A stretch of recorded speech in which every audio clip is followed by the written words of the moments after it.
நல்லது. இந்த காலை வேளை வந்திருக்கு உங்கள் ஒவ்வொருவரையும் இயேசு கிறிஸ்துவின் இனிய நாமத்தினால் மறுபடியுமாக நாங்கள் உங்களை அன்போடு கூட நாங்கள் வாழ்த்தி வரவேற்கிறோம். எழுந்திருந்த வண்ணமாக நாங்கள் கர்த்தரை கரங்களை தட்டி நாங்கள் உற்சாகத்தோடு கூட பாடுவோம். கர்த்தாவே தேவர்களின் உமக்கு ஒப்பானவர் யார் என்று பாடலை.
வானத்துக்கும் பூமிக்கும் அதிகாரமுள்ள நல்ல தகப்பனே நன்றி சுவாமி. வானம் உம்முடைய சிங்காசனம், பூமி உம்முடைய பாதப்படி ஆண்டவரே. உம்முடைய பாதப்படி அந்த மாபெரும் நன்றி சுவாமி. ஹல்லேலூயா. எங்களுக்கு ஆறுதலை தருகிறது, சமாதானத்தை தருகிறது. ஸ்தோத்திரிக்கிறேன்.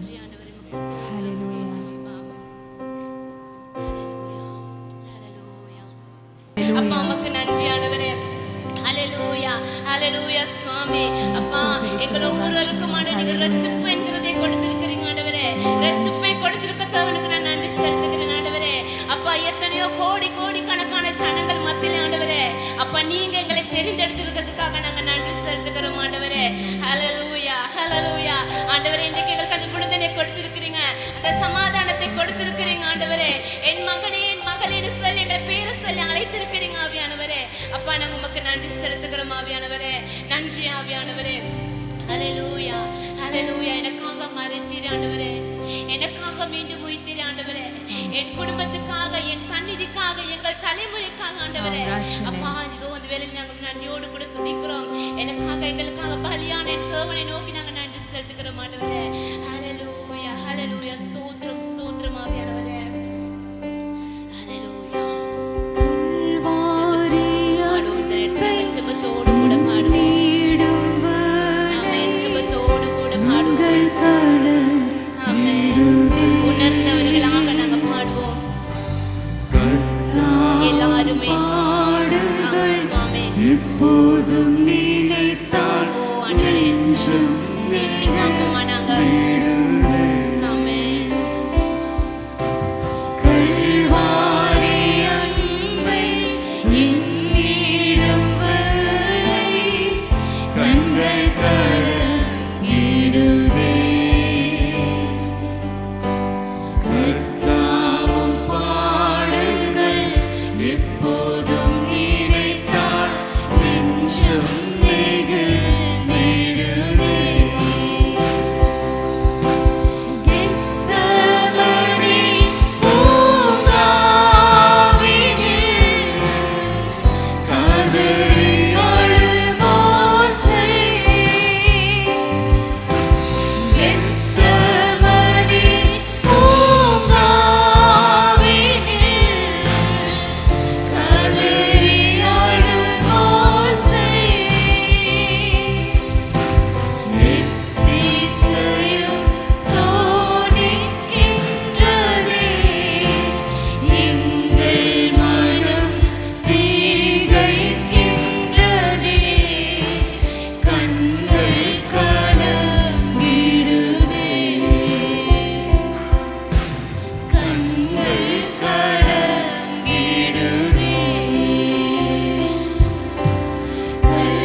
இயேசுவை நோக்கி இந்த வேளையில் நாங்கள் பாப்பமாக கர்த்தர் தாமே அவருடைய உயிரை எங்களுக்காக கொடுத்து அவருடைய கிருபையால் எங்களை அழைத்திருக்கிறார். ஹல்லேலூயா. யாவருமாக மனம் முழு உள்ளத்தோடு ஆண்டவருக்கு மேலாக எங்களுடைய கரங்களை உயர்த்தி சொல்லுவோம். ஆண்டவரே, உம்முடைய இரக்கத்துக்காக நன்றி ஆண்டவரே. மகா பெரிய அந்த கிருபைக்காக நன்றி ஆண்டவரே. அப்பா சுவாமி, உம்முடைய இரத்தத்தால் எங்களை கழுவி சுத்திகரித்ததுக்காக நன்றி. யாவருமாக சொல்லுவோமா? வாய்களை திறந்து சொல்லுங்க. ஆண்டவரே, உம்முடைய ரட்சிப்புக்காக நன்றி ஆண்டவரே சுவாமி. அப்பா, எங்களுடைய பாவ அழுக்குகள் எல்லாவற்றையும் மன்னித்து சுவாமி உம்முடைய பிள்ளையா எங்களை ஏற்றுக்கொண்டதுக்காக நன்றி ஆண்டவரே. எத்தகைய பாவிகளாக நாங்கள் இருந்தோம் ஆண்டவரே, ஜெம்ம பாவிகளாக இருந்தோம். கர்த்தாவே, நீர் கழுவி பேர் சொல்லி அழைத்து நீர் கொடுத்த அந்த கிருபைக்காக நன்றி செலுத்துகிறோம். நீர் கொடுத்த மாம்பெரும் பாக்கியத்துக்காக நன்றி. பரலோக ராஜ்யத்தை எங்களுக்காக திறக்கப்பட்டதுக்காக நன்றி. அப்பா சுவாமி, சிலுவையும் பாடுகளுக்காக நன்றி ஆண்டவரே. எனக்காக காயப்பட்ட ஆண்டவரே, எனக்காக ரத்தம் சிந்தின ஆண்டவரே. அப்பா, உமக்கு கோடான கோடி ஸ்தோத்திரங்கள். கர்த்தாவே சுவாமி, இந்த வேளையிலும் கூட சுவாமி உம்முடைய அந்த பரிசுத்த அந்த பந்திக்கு நாங்கள் முன்பதாக வந்து நிற்கிறோம். ஆண்டவரே சுவாமி, எங்களை பரிசுத்தப்படுத்துங்க. உம்முடைய உடன்படிக்கையை நாங்கள் நினைவு கூறுகிறோம் ஆண்டவரே சுவாமி. அப்பா, நாங்கள் எந்த ஒரு தகுதியற்றவர்களாக இருந்தோம் ஆண்டவரே, நீர் தகுதி உள்ளவர்களாக மாற்றினீர் ஆண்டவரே. உம்முடைய ஒளியை எங்களுக்கு தந்தீர் ஆண்டவரே சுவாமி. நன்றி செலுத்துகிறோம். நன்றி அப்பா சுவாமி. கர்த்தாவே, மண்டே நாங்கள் வந்திருக்கிறோம் சுவாமி. எங்களை நீங்கள் சோதித்தாராய்ந்து பார்த்து சுவாமி, இந்த வேளையில் சுவாமி உம்முடைய பரிசுத்த கரம் எங்களுக்கு மேலாக நீட்டுவீராக. ஹல்லேலூயா, ஹல்லேலூயா. தேவனுடைய பரிசுத்த நற்கருணை ஆராதனைக்கு முன்பதாக நான் ஆண்டவருக்கு முன்பதாக ஒரு வார்த்தை வாசிக்கிறேன். உங்களுடைய செவிகளை கவனத்துக்கு செலுத்துங்கள். நான் உங்களுக்கு ஒப்புவித்ததை கர்த்தரிடத்தில் பெற்றுக்கொண்டேன். என்னவெனில், கர்த்தராகிய இயேசு தாம் காட்டி கொடுக்கப்பட்ட அன்று ராத்திரியிலே அப்பத்தை எடுத்து ஸ்தோத்திரம் பண்ணி, இதை பிட்டு நீங்கள் வாங்கி புசியுங்கள். இது உங்களுக்காக பிற்கப்படுகிற என்னுடைய சரீரமாய் இருக்கிறது. என்னை நினைவு கூறும்படி இதை செய்யுங்கள் என்றார். போஜனம் பண்ணின பின்பு அவர் அந்த படியை பாத்திரத்தையும் எடுத்து, இந்த பாத்திரம் என் இரத்தத்தினால் ஆகிய புதிய உடன்படிக்கையாய் இருக்கிறது. நீங்கள் இதை பானம் பண்ணும் போதெல்லாம் என்னை நினைவு கூறும்படி இதை செய்யுங்கள் என்றார். ஆகையால் நீங்கள் இந்த அப்பத்தை புசித்து இந்த பாத்திரத்தில் பானம் பண்ணும் போதெல்லாம் கர்த்தர் வரும் அளவு அவருடைய மரணத்தை தெரிவிக்கிறீர்கள். ஹல்லேலூயா. நாங்கள் ஆண்டவர் வரும் அளவு அவருடைய மரணத்தை தெரிவிக்கிறவர்களாக, அவருக்கு முன்பதாக சாட்சிக்காரர்களாக இந்த இடத்துக்கு நாங்கள் வந்திருக்கிறோம். ஆகவே இயேசு கிறிஸ்துவை உங்களுடைய சொந்த இரட்சகராக நீங்கள் ஏற்றுக்கொள்கிறதா இருந்தால், முழு உள்ளத்தோடு அவருக்கு உங்களுடைய வாழ்க்கை நீங்கள் அர்ப்பணிக்கிறதா இருந்தால், உங்கள் அனைவருக்கும் நாங்கள் அழைக்கிறோம் இந்த மேசையில் நீங்கள் கலந்து கொள்ளும்படியாக. இன்னும் நீங்கள் இயேசுவை உங்களுடைய சொந்த இரட்சகராக ஏற்றுக்கொள்ளாவிட்டால் என்றால் தயவு செய்து நீங்கள் இதை கை வைக்க வேண்டாம் என்று நாங்கள் சொல்கிறோம். அதோடு நீங்கள் மனம் திரும்பினவர்களாக இதில் கலந்து கொள்ளும்படியாக நாங்கள் கேட்டுக்கொள்கிறேன். நாங்கள் எல்லாரும் அங்கே ஜெபம் பாடுவோம். ஆண்டவரே சுவாமி, இந்த காலை வேளையில் இந்த அப்பத்தையும் இந்த பானத்தையும் உங்களுடைய அன்பின் கரங்க அர்ப்பணிக்கிறேன். அப்பா சுவாமி, நீர் எனக்காக சிந்தின அந்த இரத்தமும் நீர் எனக்காக பாடுபட்ட உடைய சரீரத்தை நாங்கள் நினைவு கூறுகிறோம் ஆண்டவரே சுவாமி. அப்பா, பரலோக ராஜ்யத்தில் இருக்கிற நிச்சயத்தை நாங்கள் நினைவு கூறுகிறோம் ஆண்டவரே. நீங்கள் எங்களுக்கு ஆசீர்வதித்து வழி நடத்துவீராக. அன்பின் கரங்கள் அர்ப்பணிக்கிறோம். இயேசுவின் நாமத்தில் கேட்கிறோம் நல்ல பிதாவே. ஆமேன், ஆமேன். நன்றி. யாவரும் அமர்ந்து ஜெபத்தில் நாங்கள் தடுத்திருப்போம்.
வல்லமை எனக்கு தாரும் வலுவற்று போகும் போது எனக்கு உதவும் இயேசுவேவும் வல்லமை எனக்கு தாரும் வலுவற்று போகும் போது எனக்கு உதவும் வல்லமை தாராயோ வல்லமை தாராயோ வல்லமை தாராயோ வல்லமை தாராயோ வல்லமை தாராயோ வல்லமை தாராயோ வல்லமை தாராயோ வல்லமை தாராயோ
ஐயா என்னையும் ஏல செய்தருளும் வல்லமை தாராயோ வல்லமை தாராயோ வல்லமை தாராயோ வல்லமை தாராயோ வல்லமை தாராயோ வல்லமை தாராயோ வல்லமை தாராயோ வல்லமை தாராயோ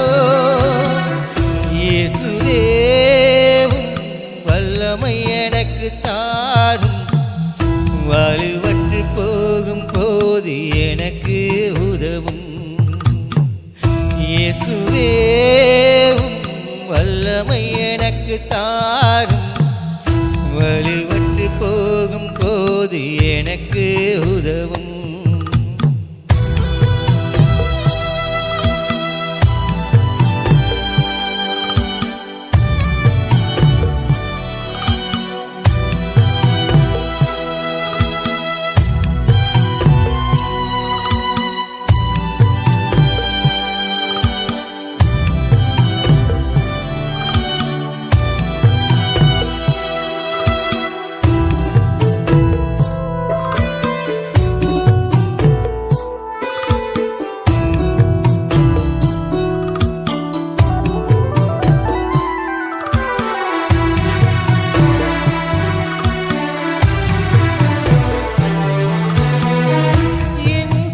பந்தமும் அகன்ற போதிலும் நண்பர்கள் என்னை வெறுத்த போதிலும் என் சொந்த பந்தமும் அகன்ற போதிலும் நண்பர்கள் என்னை வெறுத்த போதிலும் சிலுவையில் கிடந்து நீ அன்பு செய்த போல சிலுவையில் கிடந்து நீ அன்பு செய்த போல என் வாழ்வில் நான் அன்பு செய்திட ஐயா என் வாழ்வில் நான் அன்பு செய்திட வல்லமை தாராயோ வல்லமை தாராயோ வல்லமை தாராயோ வல்லமை தாராயோ வல்லமை தாராயோ வல்லமை தாராயோ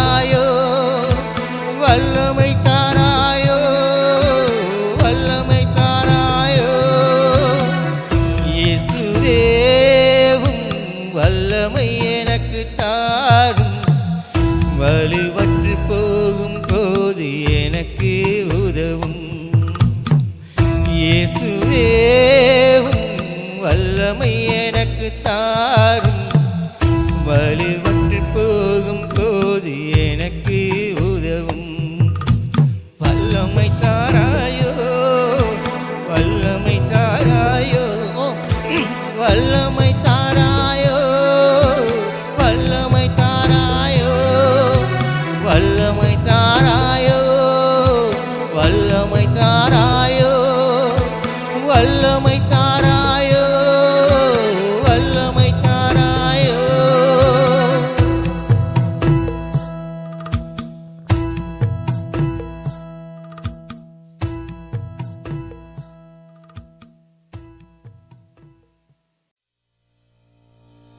நல்லது.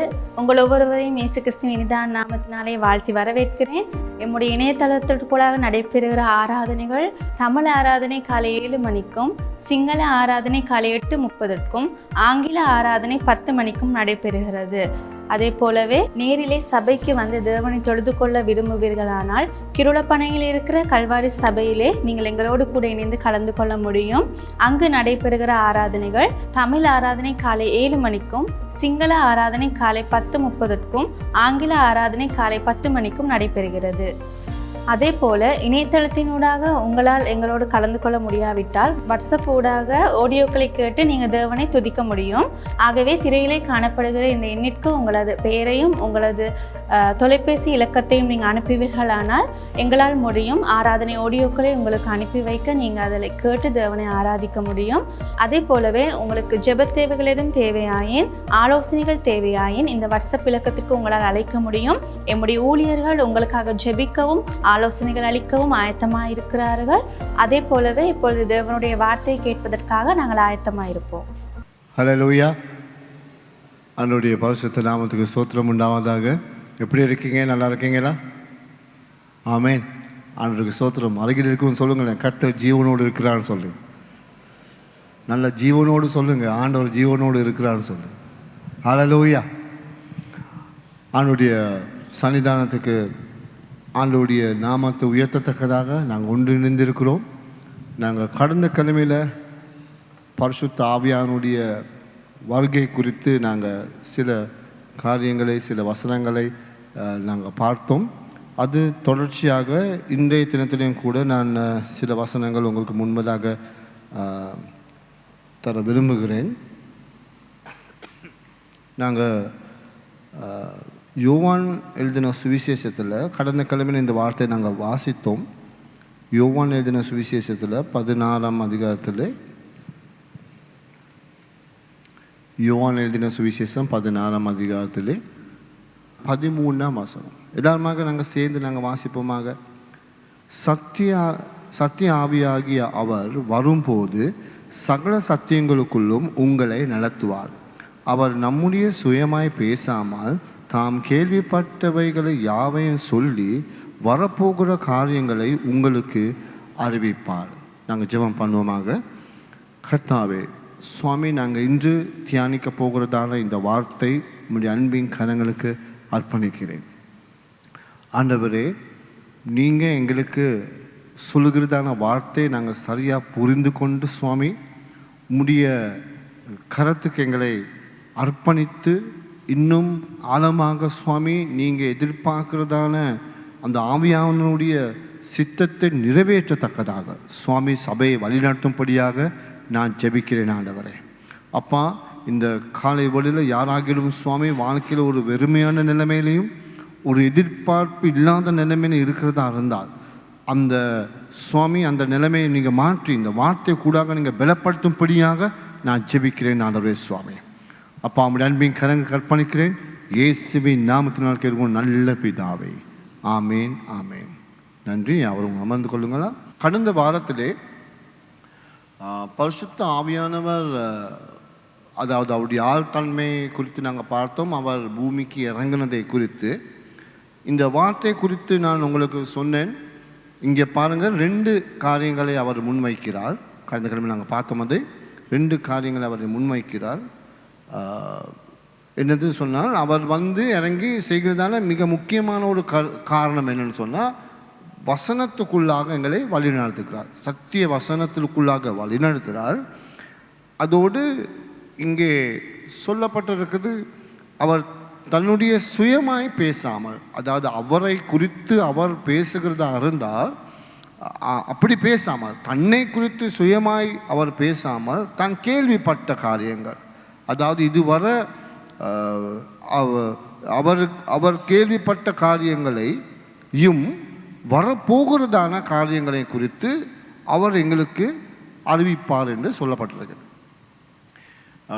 இன்று நான் உங்களுக்கு விசேஷமாக சொல்லப்போகிறதான காரியம் என்னன்னு சொன்னால், ஆண்டவருடைய இந்த பரிசுத்த ஆவியானவர் இந்த அளவுக்கு, அதாவது இந்த அளவுக்கு வார்த்தை குறித்து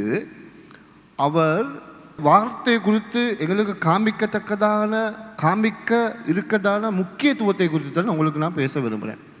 பரிசுத்த ஆவியானவர் அவர் எங்கள் மத்தியில் இறங்கி பரிசுத்த ஆவியானவரால் பூர்ணப்பட்டவர்கள், நிரப்பப்பட்டவர்கள் அப்படி நிரப்பப்பட்டவர்களுக்கு ஆவியானவர் உணர்த்துற விசேடமான கருப்பொருள் என்று நாங்கள் சொன்னாலும் அதுவும் முக்கியமானது. இந்த அளவுக்கு வார்த்தை குறித்து எங்களுடைய கவனத்தை செலுத்துவதற்கு, எங்களுடைய திசை அந்த பக்கம் திருப்புவதற்கு, அதை குறித்து எங்களுடைய மனதை காமிப்பதற்கு முக்கியத்துவம் என்ன, இதில் இருக்குதான அந்த ஆழமான கருத்து என்னது என்கிறதை குறித்து நான் சில வசனங்கள், சில காரியங்கள் உங்களை முன்பதாக பகிர்ந்து கொள்ள போகிறேன். அதுக்கு ஒரு விசேட ஒரு காரணம் உண்டு. இன்று சபை யாவரும் நான் விசுவாசிக்கிறேன், இன்றைக்கி இருக்கிற எல்லாருமே நீங்கள் ஆண்டவர் இயேசு கிறிஸ்துவை உங்களுடைய சொந்த இரட்சகராக ஏற்றுக்கொண்டு இரட்சிப்பு அடைந்திருக்கிற கிறிஸ்தவர்கள் ஆவியானவரை விசுவாசித்து ஆவியானவருக்குள்ளாக நிரப்பப்பட்டவர்களாக இருக்கிறீர்கள் என்று நான் விசுவாசிக்கிறேன். ஆமேன், ஆமேன், ஆமேன். அப்படி என்றால் எனக்கு இது கொஞ்சம் இலகுவாக இருக்கும், இந்த வார்த்தை உங்களுக்கு சொல்கிறதுக்கு. அப்படி இல்லாட்டி கொஞ்சம் கஷ்டமாக இருக்கும். நான் விசுவாசிக்கிறேன், பரிசுத்த ஆவியானவர் நாங்கள் விசுவாசிக்கிறோம், எல்லாரும் ஆமேன் விசுவாசிக்கிறோம். நாங்கள் கிறிஸ்தவர்கள் எங்களுடைய கரிஸ்மெட்டிக் பென்டகோஸ்டல் சர்ச்சஸ் எங்களை நாங்கள் அறிவிப்போம். அதாவது பரிசுத்த ஆவியானவர் கிரியை செய்கிறது நாங்கள் விசுவாசிக்கிறோம்.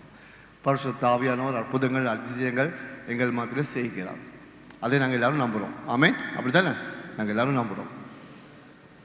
ஆனாலும் இந்த காலகட்டத்திலே சபைகளுக்கு பரிசுத்த ஆவியானவர் வழி நடத்துகிற விதத்தை குறித்து தப்பான ரீதியான சில காரியங்கள் இருக்கிறபடியாலே சில ஆவிக்குரிய ஜனங்களும் கூட இந்த வார்த்தையில் இருக்கிறதான சத்தியங்களை சரியாமல் அறியாதபடியால் அவர்களும் கூட திசை மாறி தப்பான உபதேசங்களுக்கு போகிறதான காலகட்டத்தில் நாங்கள் வந்திருக்கிறோம். ஒவ்வொரு சபைகளும் ஒவ்வொரு மாதிரி காரியங்கள் செய்து கொண்டு வந்திருக்காங்க. ஆகவே கல்வாரி திருச்சபை எங்களுடைய மேய்ப்பர் பாஸ்டர் திஸ்ஸர் எங்கள் மத்தியில் எங்களுக்கு அவருடைய தரிசனம், அதாவது வேதாகமத்தில் இருக்கிறதான சத்தியத்திற்குள்ளாக வழி நடத்துகிற சபையாகத்தான் நம்ம கல்வாரி சபை எங்களை நாங்கள் முன்னுக்கு வழி நடத்துறது. அல்லேலூயா, அதை நாங்கள் விசுவாசிக்கிறோம் தானே? ஆமாம், நாங்கள் அற்புதங்களை விசுவாசிக்கிறோம், அதிசயங்களை விசுவாசிக்கிறோம், பரிசுத்த ஆவியான கிரியை செய்கிறது நாங்கள் விசுவாசிக்கிறோம், ஆவியானவர் எங்கள் மத்தியில் உலாவரை வழி நடத்துறதை நாங்கள் விசுவாசிக்கிறோம். ஒரு விஷயத்தை நான் சொல்ல விரும்புகிறேன். இந்த இடத்துல பாருங்கள், ரெண்டாவது விஷயத்தை அவர் சொல்கிறாரு, அவர் தம்முடைய சுயமாய் பேசாமல் தாம் கேள்விப்பட்ட யாவையும் சொல்லி வரப்போகிறதான காரியங்களை எங்களுக்கு அறிவிப்பார்னு சொல்லப்படுறது. அதாவது பரிசுத்த ஆவியானவர் கூடாக நான் பேசுகிறதா இருந்தார், பரிசுத்த ஆவியானவர் எங்கள் மத்தியில் இறங்கி வழி நடத்துகிறதா இருந்தார், பரிசுத்த ஆவியானவர் எனக்குள்ளாக பேசுகிறதா இருந்தால் என்ன இருக்கணும்? வழி நடத்துகிறதா இருந்தால் என்ன இருக்கணும்? இந்த வசனம் படி சத்தியத்துக்குள்ளாக இருக்கணும். வசனத்தில் பிரமாணத்தில் இல்லாத ஒன்றையும் ஆவியானவர் வழி நடத்த மாட்டார். ஆமென். அப்படி என்றால் வசனத்தில் இருக்கிறதா இல்லையா என்கிறதை குறித்து நான் என்ன செஞ்சுக்கொள்ளணும், தெரிஞ்சு கொள்ளணும். அப்படி எங்களுக்கு தெரியாமல் இருந்தால் என்ன நடக்கும் சொன்னால், நாங்களும் அதை என்ன செய்வோம், நம்பி விசுவாசித்து அந்த தீர்க்க தரிசனம்குள்ளாக நாங்கள் போய் சில நேரம் ஏமாந்து போயிடலாம். இது இன்றைக்கு சபையில் அடிக்கடி நடக்கிறதான ஒரு காரியங்கள். ஆகையால் நீங்கள் பரிசுத்த ஆவியானவரை பாருங்க, அவரும் சுயமாக பேச மாட்டாராம். கேள்விப்பட்டதை வரப்போகிற காரியங்கள் எங்கே எழுதப்பட்டிருக்குது, வரப்போகிற காரியங்கள் எங்கே எழுதப்பட்டிருக்குது. அவர் இதுவரை கேள்விப்பட்ட காரியங்கள் எங்கே இருக்குது, எதிலிருந்து அவர் கேள்விப்படுறாரு, பிரமாணத்தில் இருக்கிறது. அதைத்தான் அவர் சொல்கிறார். இந்த பிரமாணத்தில் இருக்கிறது தான் அவர் வழி நடத்துகிறார். சரி, இந்த மனசில், அதாவது அந்த சிந்தனை கூடாக இன்றைக்கு நான் உங்கள் மத்தியில் இந்த வார்த்தையை நான் வாசிக்க விரும்புகிறேன், நான் சொல்ல விரும்புகிறேன். அதுக்கு முன்பதாக நாங்கள் இந்த பெந்தகோஸ்தை நாள்னு சொல்லி நாங்கள் கடந்த வாரத்தில் நான் சொன்ன ஞாபகம் இருக்கா? பெந்தகோஸ்தை நாள்னு சொன்னால் அது எத்தனாவது நாள்? 50 நாள். பென்டா சொல்வது 50 குறித்து சொல்லப்படுறது கிரீக்க சம்பிரதாயத்தில். அப்புறம் இந்த பண்டிகை முதலாவது எந்த பண்டிகைக்கு பிறகு ஆரம்பிக்கப்படுகிற பண்டிகையாக இருக்கிறது? எந்த பண்டிகைக்கு பிறகு? பஸ்கா பண்டிகை. பஸ்கா பண்டிகைக்கு பிறகு 50 நாள் 7 வாரங்கள் அவங்க எண்ணி 50 நாளாகத்தான் இந்த அறுவடை பண்டிகை அவங்க செய்கிறது. அப்போ இந்த பஸ்கா பண்டிகைக்கும் அதிலிருந்து தொடர்ச்சியாக வருகிறதான காரியங்களுக்கும் பழைய ஏற்பாட்டில் ஆண்டவர் கிரியை செய்த இஸ்ரவேல் என்கிறதான சபையோடு கிரியை செய்த காலத்துக்கும் அங்கே கொடுக்கப்பட்ட காரியங்களுக்கும் புதிய ஏற்பாட்டில் பரிசுத்த ஆவியானவர் இறங்கி வந்து சீசர்களை வழிநடத்துகிற காரியங்களுக்கும் ஏதோ ஒரு சம்பந்தம் இருக்கா, தொடர்பு இருக்கா? பரிசுத்த ஆவியானவர் வார்த்தை குறித்து வழிநடத்தத்தக்கதாக ஆழமான ஏதாவது ஒரு அஸ்திவாரம் இருக்கா? பழைய ஏற்பாட்டுக்கும் புதிய ஏற்பாட்டுக்கும் ஏதாவது ஒரு தொடர்பு இருக்குதா? அதே குறித்து தான் இன்று நான் உங்கள் மத்தியில் பேச விரும்புகிறேன். அப்போ பஸ்கா பண்டிகை முதலாவது எங்கே ஆரம்பிக்கப்பட்டது? மோசேத காலம், பார்வனுடைய, இல்லையா? ஓகே, நாங்கள் யாத்ராகமம் புத்தகத்தை சில வசனங்களை நான் உங்களுக்கு முன்பதாக சொல்ல விரும்புகிறேன். அந்த வசனங்களை நீங்கள் குறித்து கொள்ளுங்கள். இன்று பழைய ஏற்பாட்டில் இருக்கிறதால இந்த வசனத்துக்குள்ளாக இது எப்படி இறங்கினது, அந்த வார்த்தை குறித்திருக்கிறதான முக்கியத்துவம் எப்படி இந்த பரிசுத்த ஆவியானவருடைய அந்த பண்டிகைக்கு அல்லது அந்த பெந்தெகோஸ்தே நாளுக்கு இது எப்படி சம்பந்தப்பட்டது என்கிறது குறித்து சில வசனங்களை உங்களுக்கு நான் சொல்ல விரும்புகிறேன். யாத்ராகமம் 12ஆம் அதிகாரத்துக்கு நாங்கள் வரும்போது முதலாவதாக அங்கே நாங்கள் பார்க்குறோம். யாத்ராகமம் 12ஆம் அதிகாரத்தில் முதல் 2 வசனங்களை நாங்கள் வாசிப்போம். யாத்ராகமம் 12ஆம் அதிகாரத்தில் முதல் 2 வசனம் பாருங்கள். அங்கே ஆண்டவர் பஸ்கா பண்டிகை ஆரம்பத்தை குறித்து அங்கே அவர் சொல்கிறார். யாத்ராகமம் 12ஆம் அதிகாரத்தில் முதல் 2 வசனம் நாங்கள் வாசிப்போம். கர்த்தர் எகிப்து தேசத்தில் மோசேயும் ஆரோனை நோக்கி, இந்த மாதம் உங்களுக்கு பிரதான மாதம், இது உங்களுக்கு வருஷத்தின் முதலாம் மாதமாய் இருப்பதாக. நீங்கள் இஸ்ரவேல் சபையார் யாவரையும் நோக்கி, இந்த மாதம் 10ஆம் தேதியில் வீட்டு தலைவர்கள் வீட்டுக்கு ஒரு ஆட்டுக்குட்டியாக ஒவ்வொருவரும் ஒவ்வொரு ஆட்டுக்குட்டியை தெரிந்து கொள்ள கடவர்கள். சரி, கொஞ்சம் இருங்க. இந்த இந்த 12ஆம் அதிகாரத்தில் ஆரோனையை மோசேயை நோக்கி ஆண்டவர் சொல்கிறார், இந்த மாதம் உங்களுக்கு இந்த வருஷத்திலே முதலாம் மாதமாக இருக்கிறது. எங்களுக்கு வருஷத்தில் முதல் மாதம் என்னது? ஜனவரி மாதம். இந்த மாதம் அபீப் மாதம் என்று நாங்கள் சொல்லுவோம் இஸ்ரவேல் ஜனங்களை, அபீப் மாதம். அப்போ அதுதான் அவங்களுக்கு காண சொல்லுவோம். இப்போ இந்த மாதம் உங்களுக்கு இந்த வருடத்திலே முதலாம் மாதமாக காணப்படுகிறது. சரியா? அப்போ இந்த மாதம் 10ஆம் நாளிலே ஆண்டவர் சொல்லுகிறார், ஆட்டுக்குட்டி எடுத்து நீங்கள் ரெடி ஆகுங்க, புறப்பட்டு கானான் தேசத்துக்கு போகிறது. அப்போ இந்த இந்த இந்த இந்த இந்த மாதத்திலே நீங்கள் 6ஆம் வசனம் கொஞ்சம் வாசிங்க. 6ஆம் வசனம். அதை இந்த மாதம் 14ஆம் தேதி வரை. இந்த மாதம் முதலாவது மாதத்திலே எத்தனாவது நாள்? 14ஆவது நாளிலே அதை இப்போ இவங்க ரெடி பண்ணணும் இந்த சாப்பிட்றதுக்கு.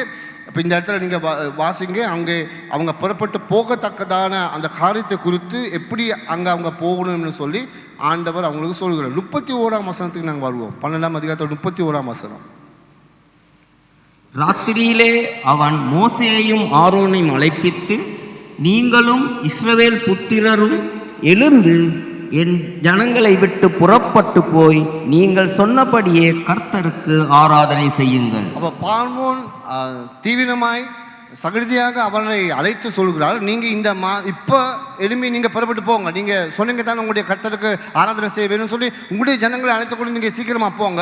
ஏன்னா அந்த மரணத்தின் தூதன் இப்பொழுது அங்கே கடந்து போகிறபடியால் அவர்களுக்கு தாங்க முடியாத நிலைமையில் இவங்க சொல்லுவாங்க நீங்கள் போங்க சொல்லி. அப்போ 1ஆம் மாதத்திலே 14ஆம் தேதி அவர்கள் அங்கே இருந்து புறப்பட்டு வந்தார்கள். அதுக்கு பிறகு நாங்கள் வாசிப்போம் 16ஆம் அதிகாரத்தில் 1ஆம் வசனம். 16ஆம் அதிகாரத்தில் 1ஆம் வசனம் வாசிங்க. இஸ்ரவேல் புத்திரராகிய சபையார் எல்லோரும் ஏலீமை விட்டு பிரயாணம் பண்ணி எகிப்து தேசத்திலிருந்து புறப்பட்ட 2ஆம் மாதம் 15ஆம் தேதியிலே ஏலிமுக்கும் சீனாய்க்கும் நடுவே இருக்கிற சீன் வனாந்தரத்தில் சேர்ந்தார்கள். எப்போ வந்தாங்க இவங்க? 2ஆம் மாதம் 15ஆம் தேதி வந்தாங்க. அப்படின்னா அவங்க புறப்பட்ட நாள்லேருந்து எவ்வளோ நாள் வந்திருக்குது? இப்போ இன்னைக்கு வரும்போது எவ்வளோ நாள் வந்திருக்கு? 1 மாதம் வந்திருக்குது. 31 நாள் வந்து 1 மாதம் வந்திருக்குது. சரியா? அப்போ இங்கே வந்து இப்போ எந்த இடத்துக்கு இவங்க வந்தாங்க? சீன் என்கிறதான வனாந்தரத்துக்கு வந்தாங்க. இங்கே இந்த சீன் வனாந்தரத்துக்குள்ளாக வந்து இஸ்ரவேல் ஜனங்க மோசேக்கும் ஆரோனுக்கும் விரோதமாக சின்னொரு சீன் ஒன்று போட்டாங்க. என்ன சீன் போட்டாங்க தெரியுமா? என்ன சீன் போட்டாங்க தெரியுமா? என்ன போட்டாங்க? அவங்க சொன்னாங்க, மோசே ஆரோன் இங்கே வா, இவ்வளோ தூரம் நாங்கள் வந்திருக்கிறோம், 1 மாதமாக வந்திருக்கிறோம், சரியா? நாங்கள் எகிப்து தேசத்தில் இவங்க என்ன சொன்னாங்க, இந்த வாசனத்தை என்னுடைய பாசத்தில் நான் சொல்கிறேன், எங்களுடைய பாசத்தில் நாங்கள் சொல்கிறோம், அந்த இறைச்சி எகிப்து தேசத்தில் அப்படி இப்படி சாப்பிட்றது போல் இவங்க பேசுகிறாங்க, சரியா? அப்படி தான் சீன் போடுற ஆளுக்கு இப்படி தான் பேசுவாங்க. 1 மாதமாக நாங்கள் அலைஞ்சி திரியிறோமே, ஏதாவது வாய்க்கு ருசியாக எங்கேயாவது எங்களுக்கு சாப்பாடு இருக்குதா? எகிப்து தேசத்தில் அண்டாங்கள் மத்தியில் அப்படி பானைங்களை மத்தியில் இறைச்சி நாங்கள் சமைச்சு உட்காந்து ருசியாக சாப்பிட்டோமே. இந்த வனாந்தத்தில் வந்து எகிப்து தேசத்தில் கொஞ்சம் பாடுகளை பட்டாலும் இறைச்சியாவது நாங்கள் சாப்பிட்டு சத்தமில்லாமல் தூங்கணுமே. நீ அவர்களை விட்டு எங்களை கூப்பிட்டு இங்கே வந்து இந்த பாரு, எங்களுக்கு இறைச்சி இல்லை, நல்ல ருசியான சாப்பாடும் இல்லை, நல்ல தண்ணியும் இல்லை, எங்களை கொல்லவா கொண்டு வந்தேன்னு சொல்லி முறுமுறுத்தார்கள். சில பேர் வாழ்க்கையில் முறுமுறுத்தல் வருகிறது எந்த இடத்துக்கு வந்த பிறகு? எந்த இடத்துல வந்த பிறகு? நீங்கள் சீன் வனாந்திரத்துக்கு வந்த பிறகு தான் இப்படிப்பட்ட சீன்கள் வீட்டில் நடக்கிறது. என்ன சீன் நடக்குது? என்னத்தை நாங்கள் சாப்பிட்றது, எங்கே போகிறது, எப்படி எங்களுக்கு வரோம்னு சொல்லி முறுமுறுத்தல், வீடுங்களில் முறுமுறுத்தல் வந்தால் என்றால் இப்போல சொல்லுங்க, சீன் போட வேணாம்னு சொல்லி. நீங்கள் சீன் மலைக்கு வந்திருக்கீங்க, சீன் மலைக்கு இல்லை, சீன் வனாந்திரத்துக்குள்ளாக வந்தபடியால் தான் இந்த முறுமுறுப்பு இவர்களுக்கு வந்தது. என்னத்தை நாங்கள் சாப்பிட போகிறோம், என்னத்தை நாங்கள் எப்படி நாங்கள் பிழைக்க போகிறோம், எங்களுடைய பிள்ளைங்கள் எப்படி வாழ போகிறாங்க, எங்களுக்கு ரத்தம், எங்களுக்கு பலம் எப்படி வரப்போகுது, இறைச்சி இல்லையா சாப்பிட்றதுக்கு, எங்களுக்கு இறைச்சி இல்லையான்னு சொல்லி கேட்டு வற்புறுத்தி ஆண்டவர்களிடத்தில் இறைச்சியை கேட்டு அவர்கள் முறுமுறுத்த இடமாகத்தான் இந்த இடம் காணப்படுகிறது. அப்புறம் பாருங்க, 1 மாசத்துக்குள்ளாக இவங்களுக்கு அந்த தன் சாப்பிட்றதுக்கு என்னத்தை வாங்கணும்னு சொல்லி அங்கே இடத்துக்கு இவங்க வந்தார்கள். ஆகவே இந்த மாதிரி பிரச்சனைகள் வந்தால் என்றால் நாங்கள் எல்லாருமே சீன் என்கிறதான வனாந்தரத்துக்குள்ளாக போகிறவர்களாக இருக்கிறோம். ஆண்டவர் எங்களை கொண்டு போகிறதா இருந்தால் என்றால் எந்த வனாந்தரத்தை குறித்து ஆண்டவர் எங்களை என்ன செய்வார்? ஆண்டவர் என்ன செய்வார்? எங்களை பார்த்து கொள்கிறவராக இருக்கிறார். ஹல்லேலூயா! ஆண்டவர் எங்களை வழிநடத்துகிறவராக இருக்கிறார். அதுக்கு பிறகு நாங்கள் 19ஆம் அதிகாரத்துக்கு நாங்கள் வருவோம். 19ஆம் அதிகாரத்தில் பாருங்க, 1ஆம் வசனம்.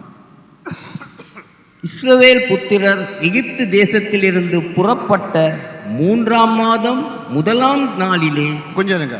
இப்போ அவங்க சீன் எங்களான வனாந்திரத்துக்கு வந்தது எப்போ வந்தாங்க? 2ஆம் மாதத்திலே 15ஆம் தேதி வந்தாங்க.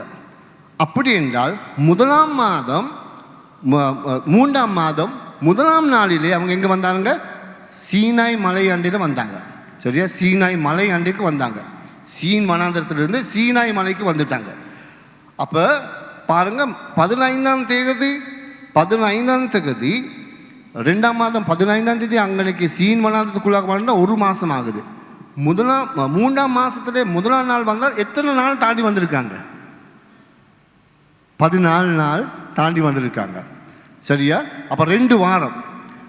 அப்போ 1 மாதத்துக்கு 4 வாரமாக இருக்குது. 2 வாரத்தில் அப்புறம் 2 வாரம் தான் 6 வாரம். பரிசுத்த ஆவியானவர் இறங்கினது பஸ்கா பண்டிகை அல்லது இயேசு மரித்து அவர் உயிர்த்தெழுந்து மேகத்துக்கு எடுத்துக்கொள்ளப்பட்ட நாள் வர எல்லாத்தையும் கணக்கு பார்த்தால் 50ஆவது நாளிலே அவர் இறங்கினார் பூமிக்கு. அப்போ இப்போ 6 வாரம் வந்தது.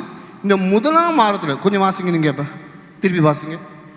இஸ்ரவேல் புத்திரர் எகிப்து தேசத்திலிருந்து புறப்பட்ட 3ஆம் மாதம் 1ஆம் நாளிலே சீனாய் வனாந்தரத்தில் சேர்ந்தார்கள்.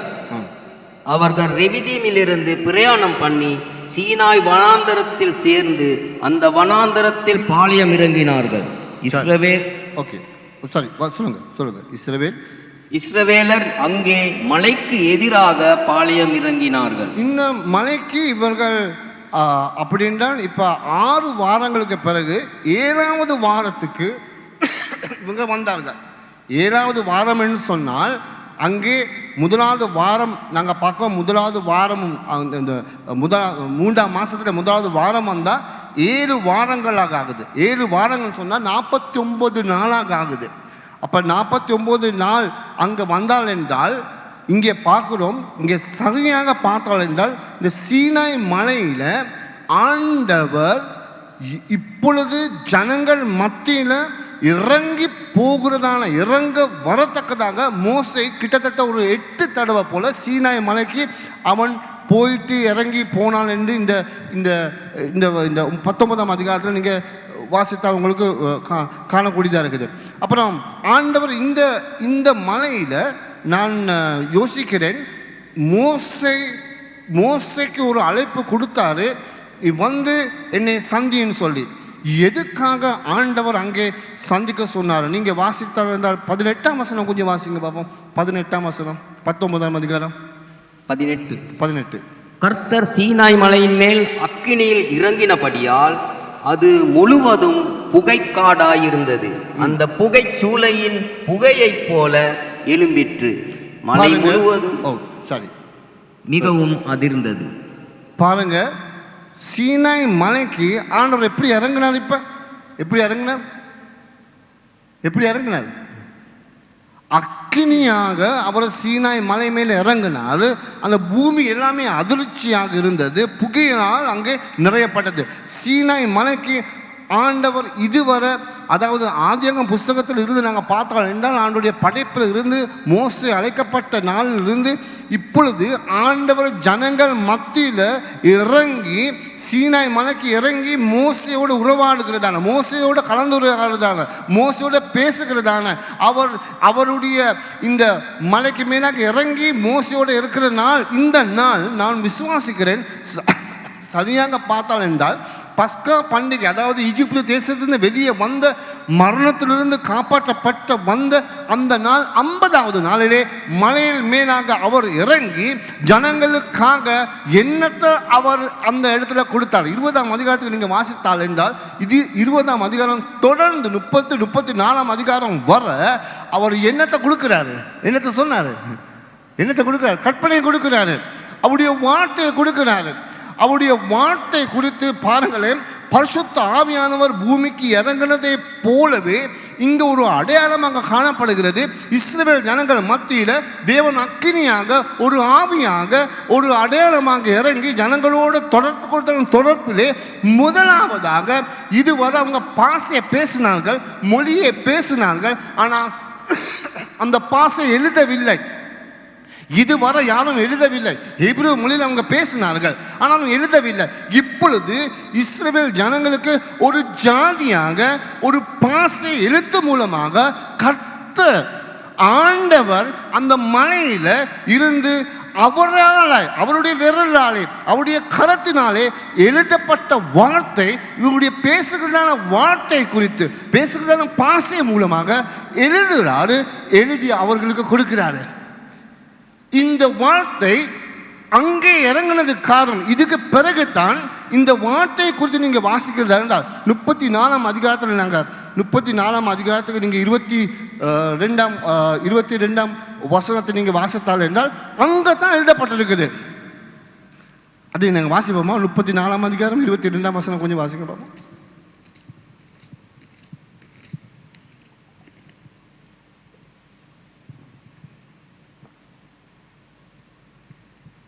கோதுமை அறுப்பின் முதற்பலனை செலுத்தும் 7 வாரங்களின் பண்டிகையையும் வருஷ முடிவிலே சேர்ப்பு கால பண்டிகையையும் ஆசரிப்பாயாக. பாருங்க, 7 வாரங்களின் பண்டிகை இப்பொழுது நீ சிறப்பித்து அந்த பண்டிகை கொண்டாட சொல்லி அந்த பிரமாணத்தை எழுதினதும் இந்த மலையில கொடுக்கிறதான அந்த வார்த்தை கூட தான். அதைத்தான் ஆண்டவர் எழுதி கொடுத்தாரு ஜனங்களுக்கு.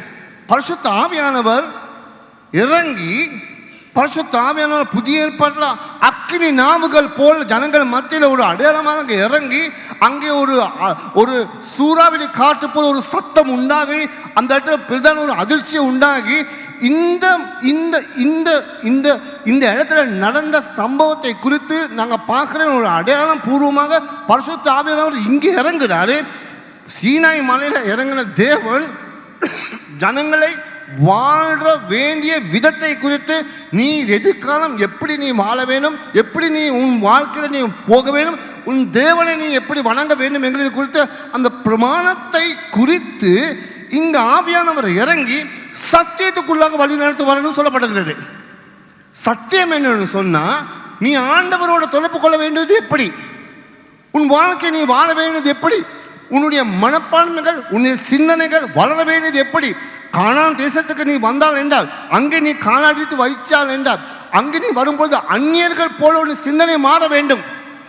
அந்நியர்கள் போல அல்ல, தேவனுடைய பக்தியாக தேவனுக்குள்ளாக இருக்க வேண்டிய ஒரு பிரமாணத்தில் வாழ வேண்டியவனாக, வார்த்தைக்குள்ளாக வாழ வேண்டியவனாக கர்த்தர் இப்பொழுது என் மத்தியில் இறங்கி அந்த ஆதியாகமம் முதல் இப்பொழுது எங்களுக்கு வெளிப்படுத்தல் வரை புத்தகங்கள் இருக்குது.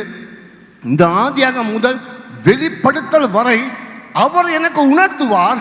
உன் வாழ்க்கையில நீர் இன்னைக்கு கஷ்டங்கள் மத்தியில் போகிறதா இருந்தால், வாழ்க்கையில பலவீனத்தில் நாங்கள் போகிறதா இருந்தால், சில நேரத்தில் வாழ்க்கையில் நாங்கள் தடுமாறுகிற நேரங்கள் இல்லை, இந்த வார்த்தை அன்று இஸ்ரவேல் ஜனங்களுக்கு வாழ வேண்டிய சத்தியத்தை சொன்னது போல இன்றும் என்னோடு பேசுகிறதான வார்த்தையாக இருக்குது. ஹல்லேலூயா.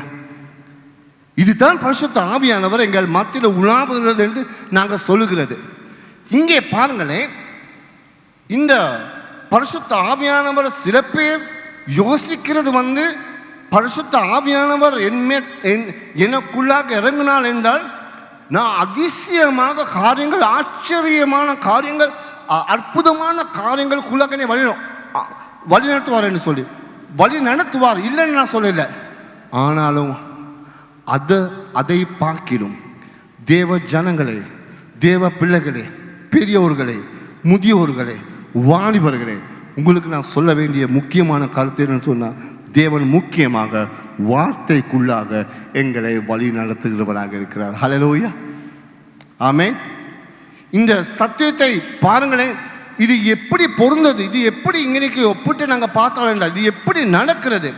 கர்த்தருக்கு எதுவுமே மாறாது. அவர் சரியான நாளை சரியான விதத்திலே வரப்போகிறதான காரியங்களை குறித்து அவர் நிச்சயமாக தன்னுடைய ஜனங்களுக்கு சொல்ல போகிறதான காரியங்கள் என்னது என்று சொல்லி அவர் சொல்லத்தக்கதாகவும், தன்னுடைய வாழ்க்கையில தான் நடத்த வேண்டிய விதம் என்னதுன்னு சொல்லி அவர் எங்களுக்கு உணர்த்தத்தக்கதாகவும் இப்பொழுது நித்திய காலமாக நம் மத்தியில் வாசம் பண்ணத்தக்கதாக ஆவியானவர் இறங்கி வந்திருக்கிறார். ஹல்லேலூயா. அந்த ஆவியானவர் என் மத்தியில் வாசம் பண்ணுறதா இருந்தால் அவர் எனக்கு சொல்லுவார், எந்த நேரமும் பயப்படாத, நான் உன்னோடு இருப்பேன். இந்த வார்த்தையை கொஞ்சம் பாருங்களேன். இந்த மோசேயோட ஆண்டவர் உருவாடி அங்கே பேசுகிறதான காலத்தில் தான் அவர் சொல்லுகிறார், இஸ்ரவேல் ஜனங்களை ஒரு கழுகு தன்னுடைய செட்டைக்குள்ளாக தன்னுடைய குஞ்சுகளை எப்படி அது கொண்டு போகுதோ அந்த அளவு நான் உங்களை தூக்கி சுமந்து இது வர நடத்தி கொண்டு வந்தேன் என்று சொல்லி ஆண்டவர் எங்களுக்கு சொல்லப்படுகிறதான வார்த்தை. வானம் பூமி இது எல்லாமே மாறிடும், ஆனாலும் மாறாத வார்த்தை எங்கள் மத்தியில் இருக்குது. ஹல்லேலூயா. ஒரு நாளும் மாறாத வார்த்தை. அது மட்டும் அல்லாமல் இந்த மலைகள் குன்றுகள் எல்லாமே அசைந்து அது எல்லாமே புரண்டாலும் நான் உன்மேல் வைத்திருக்கிறதான கிருபை ஒரு நாளும் மாறாது என்பதாலும் சொல்வதான வார்த்தை நான் 100க்கு 1000 வீதம் விசுவாசிக்கிறேன். அந்த வார்த்தை பொய் வார்த்தை அல்ல, அது மெய்யான வார்த்தைன்னு சொல்லி. ஹல்லேலூயா. ஆமென். எத்தனை பேர் விசுவாசிக்கிறீங்க?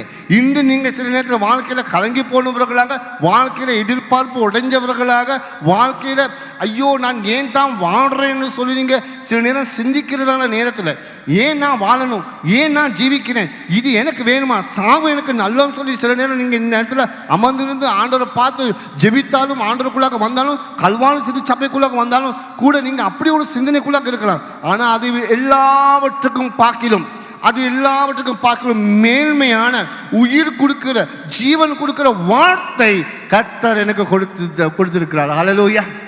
அந்த வார்த்தைக்குள்ளாக வளர வேண்டியவங்க, அந்த வார்த்தைக்குள்ளாக நிச்சயமாக ஆண்டவருக்குள்ளாக இருக்க வேண்டியவங்க சரியாக இல்லாதபடியாலே தான் இந்த சமயங்களுக்கு பலவிதமான உபத்திரவங்கள் மாத்திரம் அங்கே போக வேண்டியதாக இருக்குது. பல மன சோர்வுகள், பல மன கசப்புகள், பல மனதில் இருக்கிறதான வேதனைகள் தாங்க முடியாமல் நிலைமையில நாங்கள் போகிறதுக்கு காரணம் என்ன? நான் அந்நிய பாசையில் பேசல, இன்னும் நான் வரங்களை நாங்கள் இன்னும் பெற்றில்லை, சுகமளிக்கும் வரம் எனக்கு இன்னும் வந்தில்லை, பிசாசு தொடர்கிற வரம் எனக்கு வந்தில்லை அப்படின்னு சொல்லி நாங்கள் வேதனைப்பட்டு கொண்டு அப்படின்னு சொல்லி நாங்கள் சில காரியங்கள் யோசித்து கொண்டு இருக்கலாம். வரங்கள் கர்த்தர் எப்படி கொடுப்பாரா?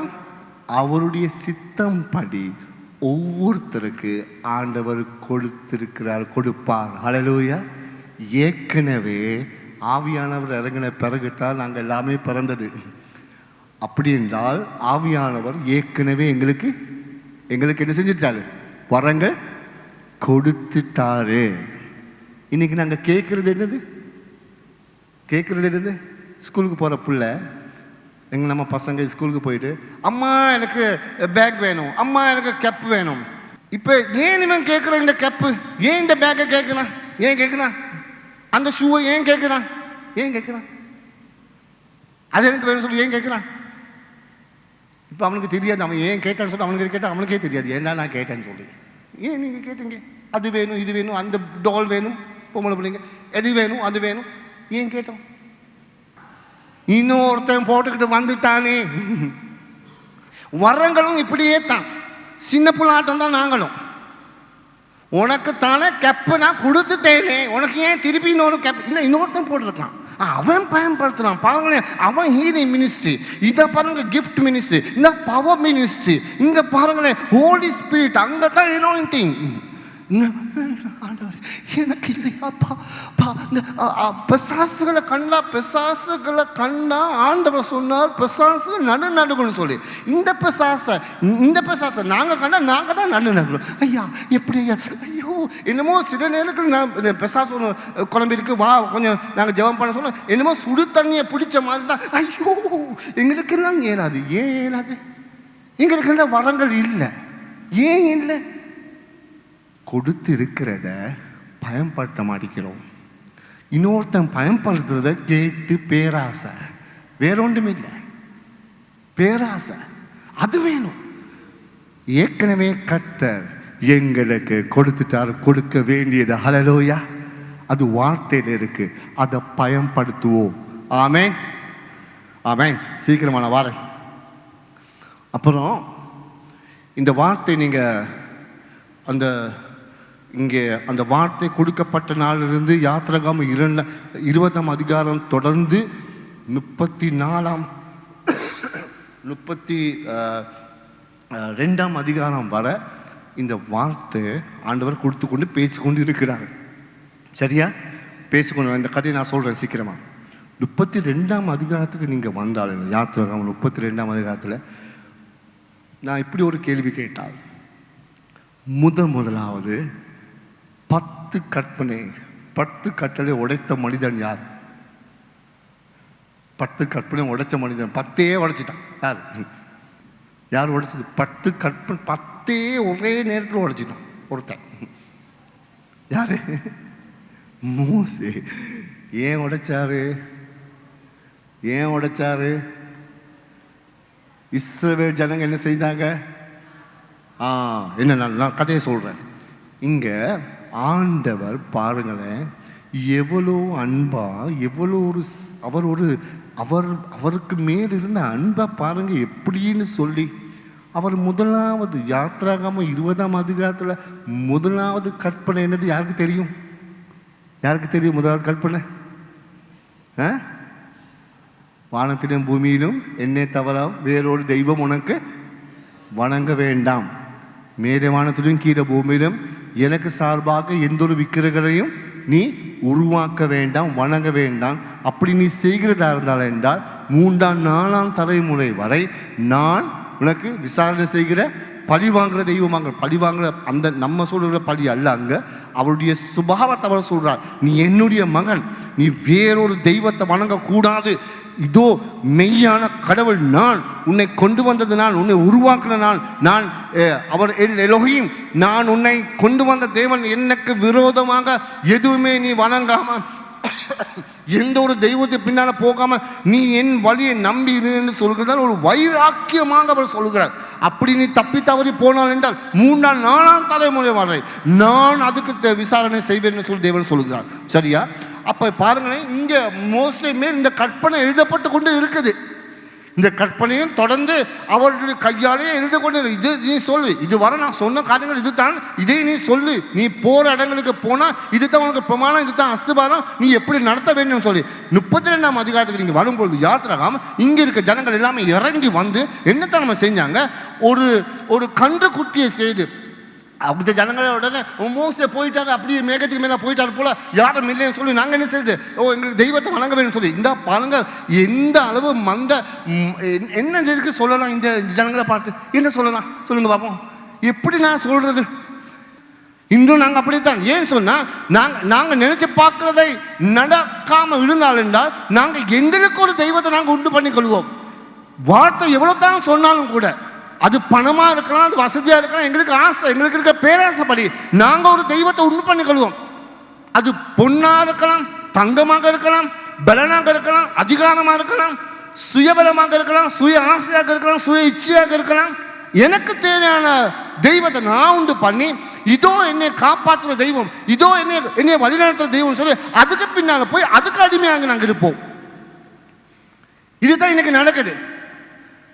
பணமோ வசதியோ செல்வந்தமோ வஸ்துக்களோ அல்லது வசதிகளோ தகுதியோ அந்தஸ்துகளோ புதுகளோ பெயர்களோ அல்ல என்னுடைய தெய்வம்.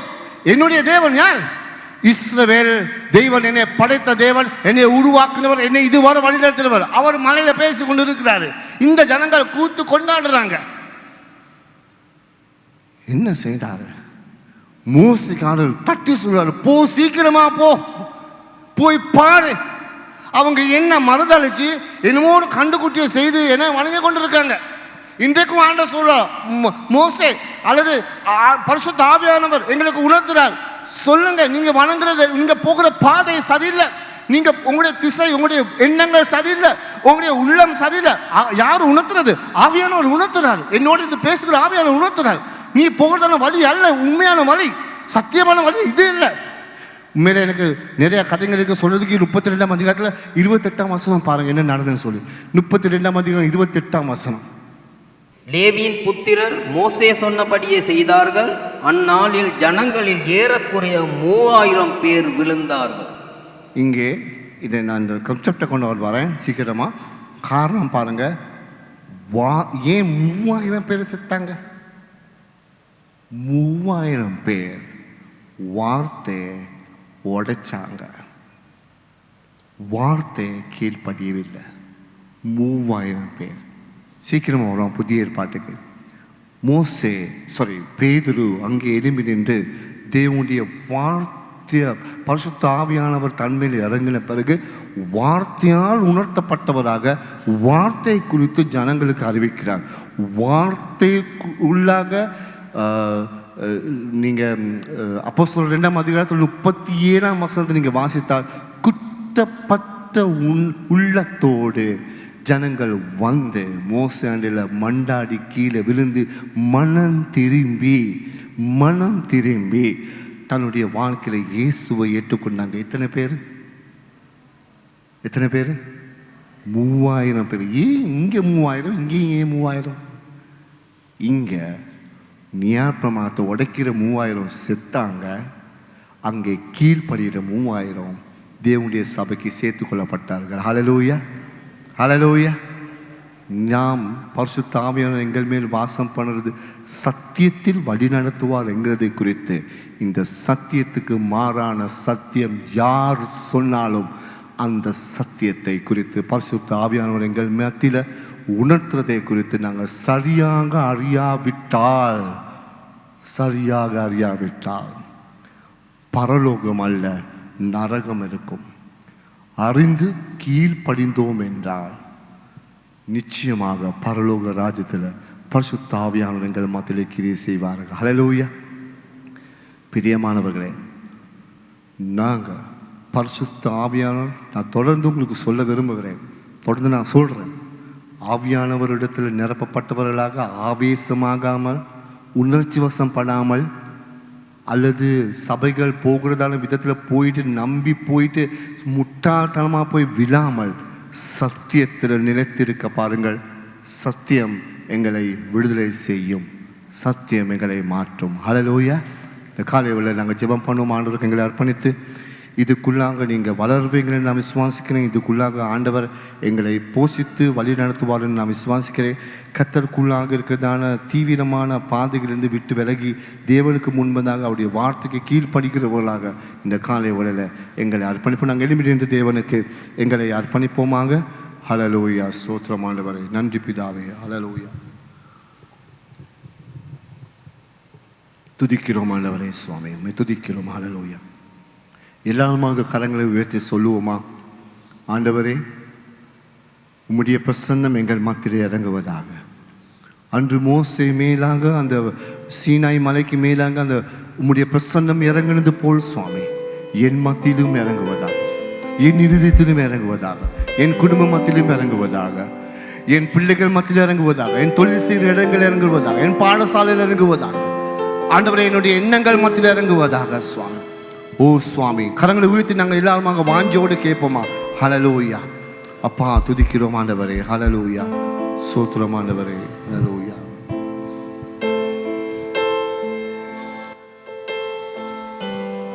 ஹல்லேலூயா. ஸ்தோத்திரம் ஆண்டவரே.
கரங்கள் உயர்த்தி ஆண்டவர் மேல் பார்த்து பரலோக ராஜ்யத்தை பார்த்து அந்த அக்கினி எங்கள் மத்தியில் இறங்குவதாக, அந்த பரிசுத்த அக்கினி எங்கள் மத்தியில் கிரியை செய்வீராக. சுவாமி நாம் துதிக்கிறோம் ஆண்டவரே. அந்த அக்கினி ஜுவாலியம் எங்கள் மத்தியில் நிரப்புவதாக, எங்களுடைய உள்ளங்கள் நிரப்புவதாக. சுவாமி கர்த்தாவே உடைய நாமத்தை நாம் உயர்த்துகிறோம் ராஜா. எங்கள் மதுராசை வாழுகிற எங்கள் பிதாவே, அன்று மோசே மேலிறங்கினது போல் சுவாமி எங்கள் மத்தியில் இறங்குவதாக ஆண்டவரே. ஹல்லேலூயா. கிருபையும் மகா பரிசுத்தமும் ஜீவனும் நல்ல பிதாவே, சுவாமி நீர் எவ்வளவு உடைய பிள்ளைகளை குறித்து எவ்வளவு அதிகமாக அன்பு செலுத்துகிறேன், எவ்வளவு சுவாமி அக்கறை உள்ளவராக இருக்கிறேன், எவ்வளவு கருசனை உள்ளவராக இருக்கிறேன் என்பதை நாங்கள் உணர்கிறோம்.